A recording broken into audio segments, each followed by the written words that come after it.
Hi everyone, welcome to my channel. It's Nikki here, and I have a fun little kit that I have put together for Halloween. For the whole month of October, I like to use Halloween themed things for my journal and for my planner, but mainly because I love the colours. I love black, orange, purple, green. I love the brightness of it all. But I'm not into lots of skulls and things like that. So I started gathering some things and I thought, why not put a kit together? There may be other people out there that sort of like a bit of Halloween fun to use during the month of October without it being too full on.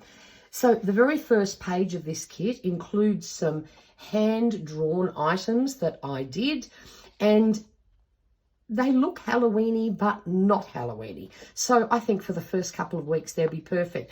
You know, coffee, vital ingredient at any time, even some flowers, a little bit of stationery, some little washi strips that you can chop up. So that's just some fun little things to use.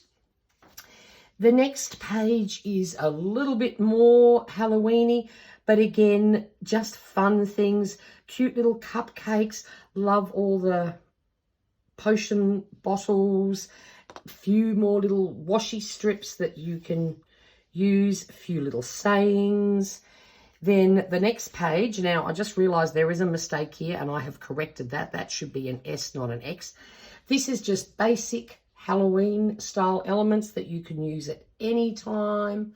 Thought that would be fun. Now, keeping in mind, these are all quite large images. You could print them all on half a page on A5 if you wanted smaller. But I then also decided to do this fabulous collage sheet. This, you could cut out all these little individual elements, especially for planners and things, you know, where you don't want them so big.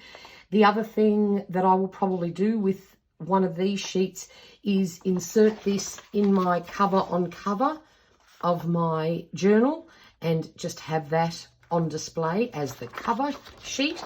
But I just thought I loved all these fun little bits and I thought somebody else might enjoy that too. And then finally, the last page, I did a mixed media sheet. There's some book page there. There's lots of stamping. There's a little bit of orange, green, and purple highlights, but only tiny bits. So this would be perfect to cut into washi strips, to tear off corners, to put down, you know, in the corner of your journal. Look, it's up to you, whatever you like, but I thought that would just be a fun addition. So this cute little kit is up in my shop right now. Purchase this, chop it up, even print it onto sticker paper if you want, and you will be ready for a month of fun journaling or planning for October. Thanks for watching. Hope you enjoyed this. Bye for now.